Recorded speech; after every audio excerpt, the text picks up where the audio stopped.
Les dernières émeutes en France, en 2023 donc, sont inquiétantes par leur violence. Il s'avère en effet qu'elles ont fait plus de dégâts que celles de 2005 en 4 fois moins de temps et avec 4 fois plus de forces de l'ordre déployées. Pour les prochaines, ça promet. Nous allons donc, comme à l'accoutumée, analyser des causes et en tirer des solutions. La première cause à laquelle on pense est le décès d'un jeune homme lors d'une interpellation pour conduite dangereuse. Mais il y en a d'autres en amont. Pourquoi cette interpellation? Et aussi en aval. Pourquoi cette réaction? Car enfin, en quoi cet événement justifiait-il de tels débordements?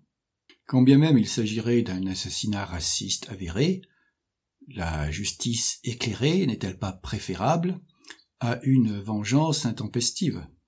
Cette dernière conduisant généralement à la surenchère, à la guerre, au désastre. Et quel est l'intérêt d'une vengeance contre des pompiers, des écoles, les restos du cœur? C'est complètement délirant. Beaucoup s'affolent de la proportion de mineurs parmi les émeutiers, 1/3. Moi, c'est la proportion de majeurs qui m'inquiète. D'autant plus que les autorités ont rapidement inculpé le policier. S'il n'y avait pas de justice, pas d'état de droit, à la limite, on pourrait comprendre. Et on ne peut bien entendu anticiper l'issue du jugement, à moins de se prendre pour Madame Soleil. Une cause en aval à interroger est donc le mécanisme psychologique à l'origine de cette réaction malencontreuse. D'autant plus que là, la thèse d'un assassinat raciste est loin d'être avérée, même s'il y a sans doute du racisme dans la police, et qu'il est toujours souhaitable, bien sûr, de lutter contre ça. On parle d'un chauffard que la police poursuivait suite à la mise en danger d'autres usagers de la route, et à un premier refus d'obtempérer, de sorte que l'on peut comprendre que des policiers apparemment attachés à faire respecter la loi aient pu être tentés par une certaine fermeté, sachant la tendance du conducteur à ne pas s'arrêter sous l'effet d'une simple demande. Fermeté qui, certes, présente toujours un certain risque.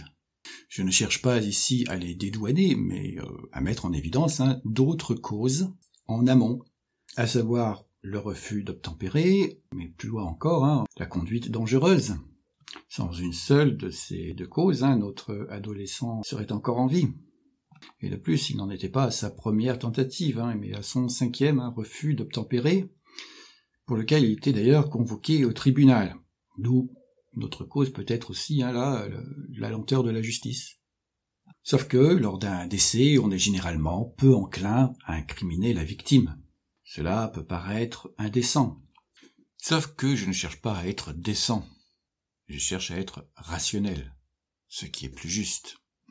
Et d'ailleurs, cette émeute n'étant pas la première du genre, on peut remarquer que la police ne faisait souvent que son travail.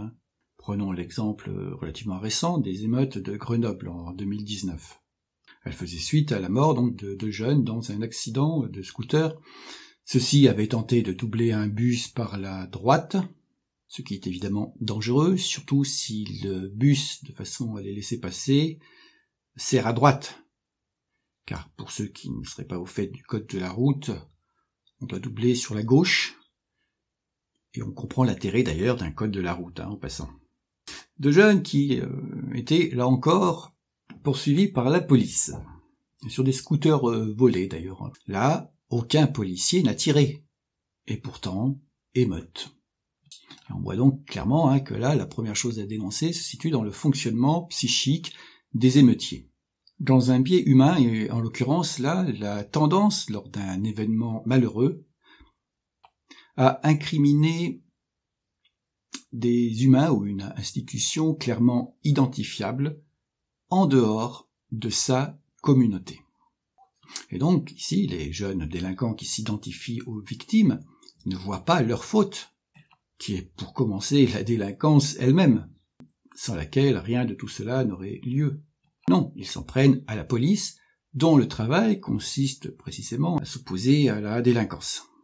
Alors certes, il y a sans doute plein de choses à améliorer dans le fonctionnement de la police, mais ce n'est clairement pas la cause la plus problématique ici. Et il me semble que c'est la première chose à rappeler. Sauf que l'on voit mal, c'est vrai, les familles donc de ces délinquants, victimes de leur propre comportement, organiser une marche blanche contre la délinquance, qui serait le plus logique. Non, ce sera contre d'éventuelles imperfections à déceler dans le fonctionnement de la police. Ensuite, contre les méfaits d'origine policière, je propose moi-même l'obligation du port d'une caméra, vous savez, ventrale là, activée. Idée qui est dans l'air du temps, mais qui a apparemment un peu du mal à se mettre en place. Ceci en cohérence avec le projet eucratique que je défends, qui implique la surveillance par la population de toute personne dans l'exercice d'un pouvoir. Donc je n'ai pas de problème avec ça. Et là, on saurait ce qu'il en est d'éventuels abus ou discriminations, du moins s'il en subsiste encore. Et l'on peut bien sûr revoir aussi cette loi qui autorise à tirer en dehors de la légitime défense proprement dite. Et aussi, concernant les problèmes de stigmatisation et de conditions de vie difficiles, dont se plaignent les jeunes des banlieues, j'ai des solutions, et en particulier un système économique plus juste, sans chômage, sans pauvreté, où le trafic de drogue n'aurait plus aucune raison d'être, où chacun est incité à contribuer à l'intérêt général, où il n'y aurait pas de discrimination, car ce ne seraient pas des employeurs qui examineraient des CV, il y aurait une affectation plus ou moins automatisée en fonction donc des compétences et aspirations, et pareil pour le logement, qui serait d'ailleurs garanti.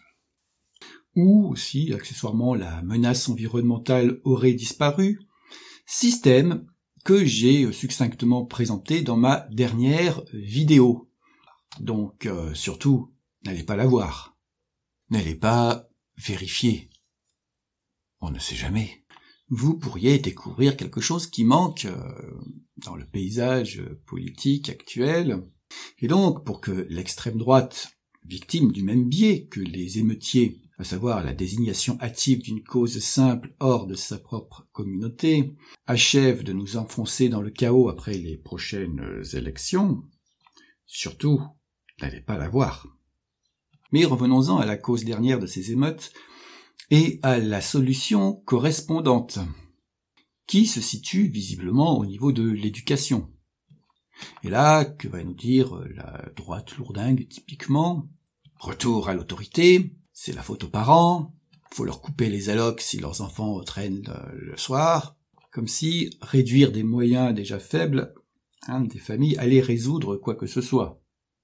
Ouais, déjà, en cas de défaillance parentale grave, ce que je propose, ce serait plutôt la prise en charge de leur éducation par des gens plus compétents, une institution s'en donnant les moyens. Et du coup, plus besoin d'alloc, effectivement, l'argent, disons, sera mieux employé. Et je n'ai rien contre la sanction lorsqu'elle est nécessaire. Par exemple, je suis pour que les délinquants paient précisément pour les dégâts occasionnés. Ce serait bien plus pertinent qu'un nombre de mois de prison. Alors on me dira peut-être que se pose la question de la non-solvabilité. Sauf que pas du tout. Ils iront dans des prisons spéciales adaptées au travail dont ils ne pourront sortir qu'une fois leur travail effectué. On se doute bien qu'ils vont être motivés pour le terminer rapidement. On peut parler de justice réparatrice, de justice tout court, en fait. Mais bien sûr, l'essentiel de la solution se situe au niveau de la prévention.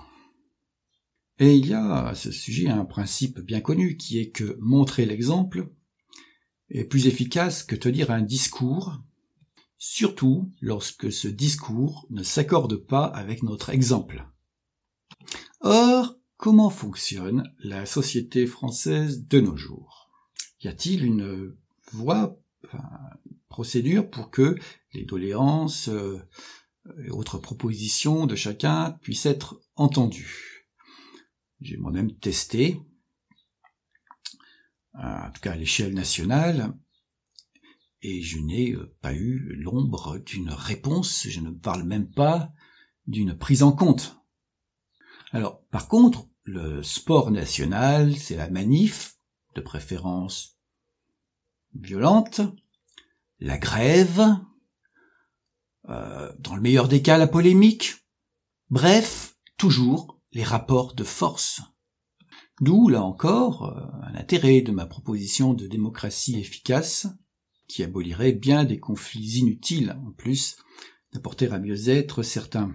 Mais pour un tel changement de paradigme, encore faudrait-il que les gens se renseignent. Donc, surtout, n'allez pas voir ces propositions. Ce que je proposerais aussi, là, et que je n'ai pas trop entendu, c'est tout simplement la mise en place d'une éducation au niveau scolaire. Un timide retour des cours de morale a d'ailleurs été fait ces dernières années, depuis 2008, mais de toute évidence, ce n'est pas suffisant. Dans l'école de Jules Ferry, pendant presque un siècle, la première heure de chaque journée était consacrée aux cours de morale, à comparer avec une demi-heure par semaine aujourd'hui, ou plutôt d'ailleurs un quart d'heure, car c'est mélangé avec l'instruction civique. Mais ce n'est pas qu'une affaire de quantité. Et il ne suffit pas de dire rétablissons la morale, ou tout comme il ne suffit pas de dire rétablissons des centres éducatifs. C'est tout le problème des propositions politiques faciles. Il faut rentrer dans le détail, dans le contenu de ces cours, le mode de fonctionnement exact de ces centres. Sans quoi le résultat risque fort de ne pas être au niveau des espérances. Tout cela doit être préparé en amont.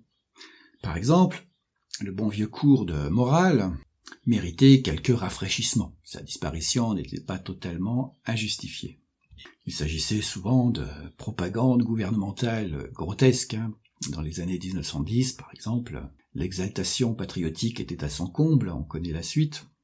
De sorte que dans les années 1920, où la démographie française avait pas mal souffert, on y expliquait que ceux qui ne faisaient pas suffisamment d'enfants étaient des égoïstes. Il importe de distinguer entre la morale manipulatoire et la morale rationnelle. La morale manipulatoire est celle qui dit « ceci est bien, ceci est mal », ou qui plus subtilement connote certains termes, sans que l'on sache vraiment pourquoi. C'est un acte d'autorité du groupe sur l'individu. La morale rationnelle, quant à elle, explique les avantages et les inconvénients de tel ou tel comportement, se réfère à des aspirations humaines profondes et universelles pour en déduire des comportements particuliers. Elle respecte la liberté individuelle, et c'est bien sûr cette dernière que je privilégierai. Par exemple, il est facile d'expliquer en quoi la colère, lorsqu'elle est trop forte, n'est pas bonne conseillère. Et pourquoi pas, à la rentrée, une leçon en forme de bilan de ces émeutes. Tout le monde conviendra aisément qu'elles auront détérioré l'image de leurs auteurs dans l'opinion publique, qu'elles auront renforcé la répression et les moyens à son service, sans compter bien sûr la souffrance des innocents dont des biens ou même les emplois ont été compromis. Tout le monde conviendra que céder à ce genre de pulsion est contre-productif et nuisible. Les émeutiers interviewés ont dit « Oui, mais quand on demande gentiment, on ne nous entend pas. » Mais faut-il tout essayer sans réfléchir ? Non, il faut réfléchir aux conséquences probables d'abord de tel ou tel moyen d'expression. Mais aussi on pourra questionner cette attitude consistant à imposer ses demandes. Cet égocentrisme conduit-il à une société harmonieuse ? Quelle pourrait être une base plus solide pour une société plus harmonieuse ? La prise en compte des intérêts de tous ? La recherche d'un intérêt commun ? Qui pourrait être quoi ? Voilà un aperçu du genre de cours que je propose concrètement. Si l'on parcourt les programmes actuels d'éducation civique et morale, on ne trouve pas ça. C'est beaucoup plus fumeux et d'un intérêt bien moindre. On sent là une décision électoraliste sans souci suffisant, disons, du bien commun. On y parle respect, démocratie, mais ces notions suffisent-elles ? Surtout s'il est question d'ailleurs de démocratie représentative. On y parle loyauté. Or, c'est là, si l'on réfléchit un peu, un caractère dont le bénéfice, la moralité réelle, est discutable. Faut-il être loyal à n'importe qui ? pour n'importe quoi? N'est-ce pas la loyauté envers leur clan qui a motivé les émeutiers?